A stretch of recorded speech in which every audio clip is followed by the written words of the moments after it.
With surging rents, significant housing deficits, and overregulation, the Nigerian real estate market is a matrix of opportunities and unique challenges which only optimistic investors will be able to successfully convert into viable and long-term profits. However, in the wake of the recent pandemic, the Nigerian real estate sector was one of the worst hit sector in the Nigerian economy, as the impact radically altered the industry's long-term expectations. As the Nigerian economy experienced a rebound, the real estate industry is still faced with numerous challenges impeding growth across its value chain, such as access to finance, regulatory and commercial bottlenecks, among others.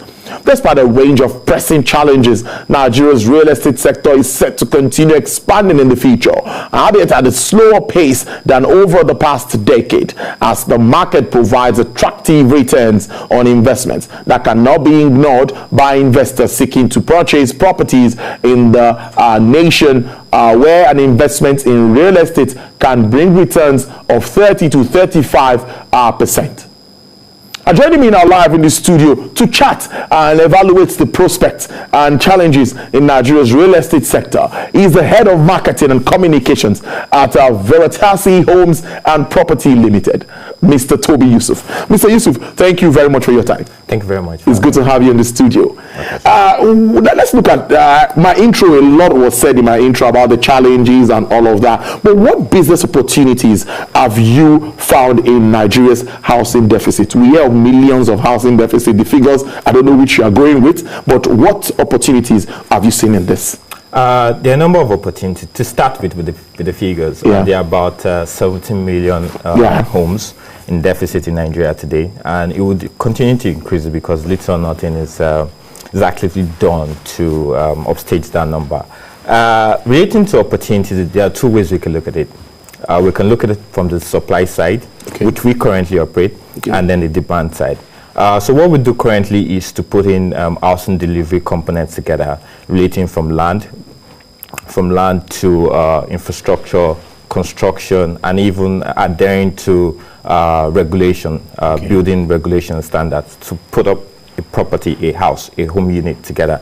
And that's what we do currently. And then the other side of the opportunity is where we can look at preferring like financing options with the part of credit to homeowners.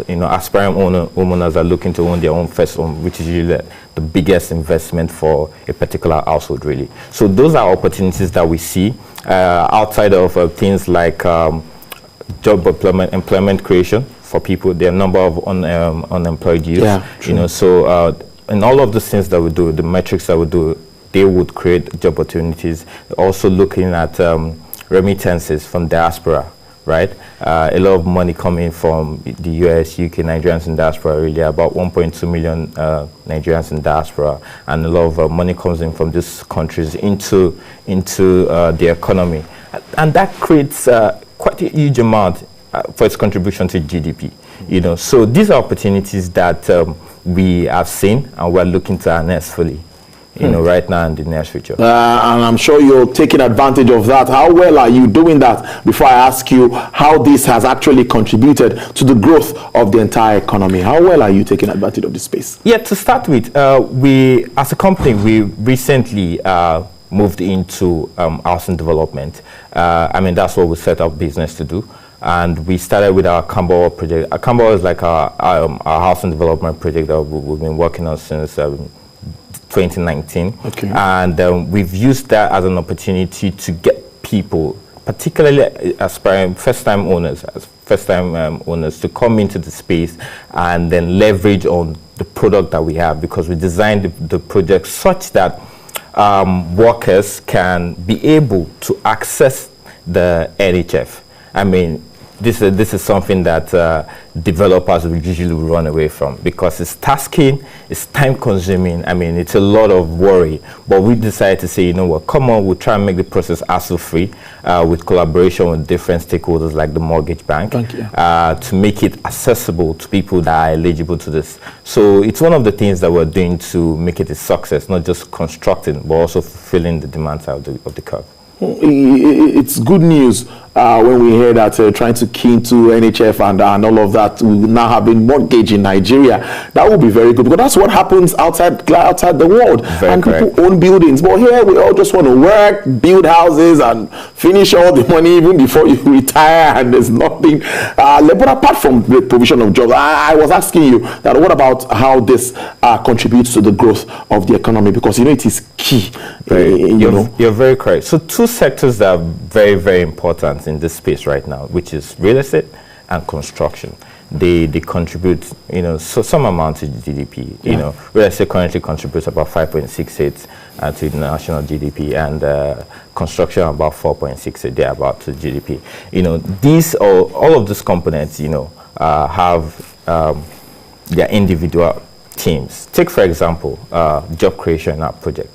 For every housing unit that is built at Camberwell, there's about 5 jobs created. Yeah. And Camberwell is a huge project that covers for about 40,000 square meters of land, in total, and more, because we're beginning to do more of that. So you can do the math. You can tell of how many jobs are being created directly, directly and indirectly. And like I mentioned earlier, we're also using the project as an avenue to attract more remittance into the country. In 2019, the diaspora remittance into the country was about 25 billion. Yeah. And it's good to also know that 30% of that amount went to investment-related uses. Outside of taking care of family homes, attending to healthcare, school, and all that, 30% of that amount went into investment related that we are looking to capture. So we're designing products that would take on that amount, that would, on the long term, short and long term, improve the economy. Having said that, we're also another opportunity, or what we're also looking to do, or that we have done in that space, is also to be able to improve infrastructure, because the kind of development that we do, we also need to be able to get the government in to say, okay, well, developing this particular area, how much of an infrastructure can come into this space, because we want to be able to improve foot traffic to the area that will eventually improve the value of the property that is being built. So all of these are things that we're doing to improve that. Now, let's stay now with, apart from jobs now, with the issues of Nigerians in diaspora. Yeah. Now, in specifics, what are you doing? What aim are you? What do you have with regards to bringing them more into this net? So I'll tell you, one of the things that we have realized through research is the fact that there are more people that we can capture. There are more remittances that we can capture from the diaspora into our space if the investment amount is not too much. Yes. So, and by product of design, we have, as a company, we've also looked at it to say, what can we do differently that other people are not doing? So we looked at it critically, and we saw that there is an opportunity in the student accommodation space that a number of people are really not playing into. If you go to any of the federal institutions right now, as you speak to the student accommodation, that's deplorable. It's not exactly fit for humans to stay and study and get the best of them. So we're looking at how we can do that. So we designed the product. It's called the Hostel Scheme, where this remittances can come in specifically for that at a very, very minimal amount. And it's also open to Nigerians here in Nigeria, very, very little sum, for the sole purpose of developing huge student accommodations across the country. As I speak to you today, we have something in the pipeline, and we're working, we've acquired some property in Ife. We're working closely with the school management actually to be able to do something in that light. So all of these are what we are doing to attract investment, and also without forgetting the Camberwell project as well. From the way we've structured the payments, from making use of mortgage, even to how we structure our installment plans, to be able to capture more people into the space, because people want to be able to put in money to earn money in the long run. True. That's key. Now, let's not look at this this young workforce that you say you have, that you mentioned. The fact that over 50% of the Nigerian population, even at the moment, are young people. Yeah. Now, what advantage does this pose to you and what you do? I mean, you said it. A large population of Nigeria today are young people, and there's an opportunity there if it's well harnessed. Even as a company at Veritasi Homes, about the average age of the people that we work with, the company is less than 30. Wow. You know, and we're pushing the curve. You know, we keep because we are innovative people, we're fast paced. It's an edge that we can take on.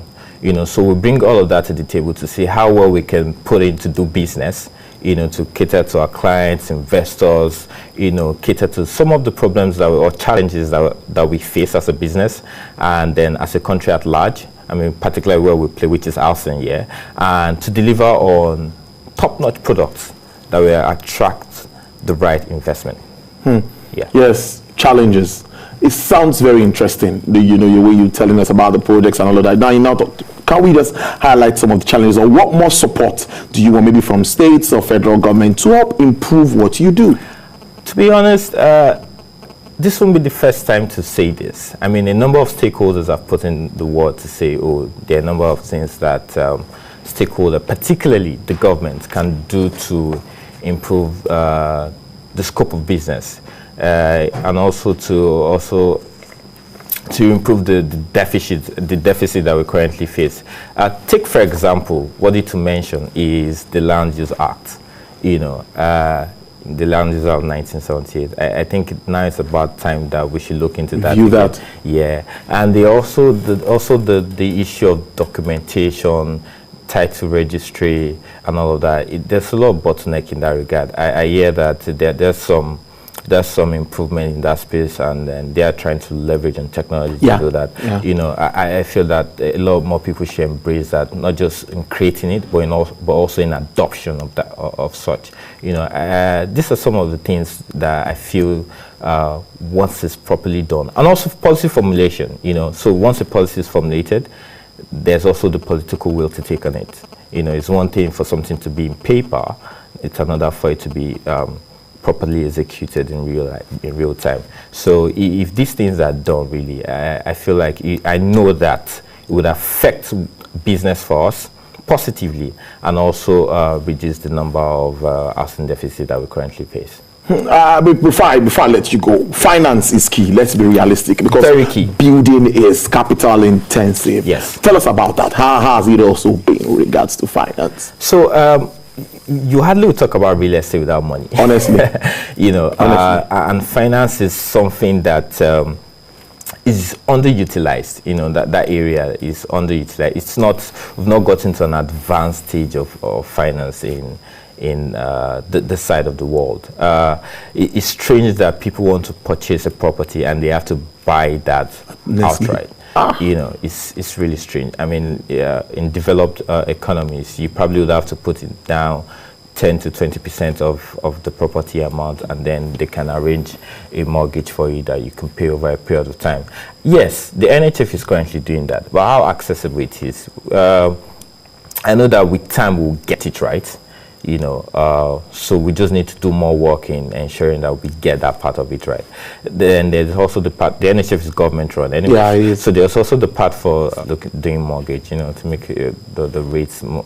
Of course, that'll be a little high. You know, sometimes it's high. People don't want to take on that, you know. And then the part of getting more people into owning savings accounts, you know, where you can now do checks like creditworthiness that you in turn would use in arranging a mortgage term, where they were using taking a loan and paying back over a period. So if all of these things, I mean, we need more players in the industry. You know, the government alone can't do this. We need more private hands to come into the space and get people to more financially inclusive, or financially inclusive, if I'm correct. You know, the more people they can get into the bracket, the more data they would have. The more data would also have to be able to design products that will fit for them. True. Yeah. So at least we're even specific, even with the number of deficits and all of this. And also, what more should we expect from the new Veritasi? A lot is happening in the sector. COVID held everybody down. COVID is partly going now. We're still Yes. scared of the third wave. But what more should we expect from you guys? There's a lot to expect from us, really. Like I said earlier, we're a very young company. Not just young, but a company run by young people. Yeah. So the CEO is That's young. really a good one. Myself and people that I work with. And there's a lot we're doing. When the pandemic hit, we all had to pivot to technology. Although we've been doing that prior. So we're looking to do things like a virtual inspection instead of people coming to site real time to do that. So we've deployed technology that'll fit for that. So you, at the comfort of your home, you can actually do an inspection. You know, we're also recently rebranded because we feel like we've attained a particular growth and we're looking to take on a new growth phase. And recently rebranded, so I think like last week or so, that would put us in that position to deliver new products, new services, and also better services to the clients that we currently serve and more that we're looking to take on. We're also, we recently also designed new projects, you know, particularly in areas like in Lekki, Ikoyi, VI Axis. You know, these are huge projects, by the way. And the location alone tells. Yeah, I mean, like I mentioned, relating to land, you know, land is expensive in all of these areas, and you know, without saying, you know, that these are big, capital-intensive projects that we're looking to do. But it just launches on into the new part of growth that we want to play.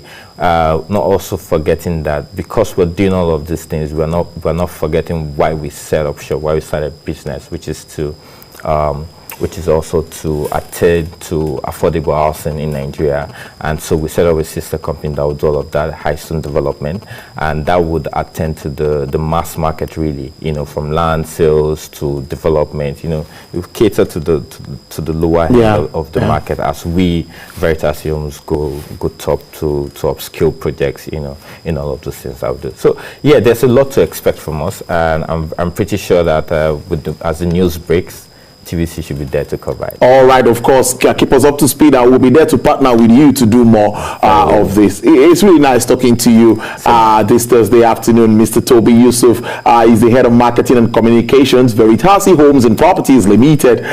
Thank you very much, and do enjoy the rest of your day. Thank you very much. All right.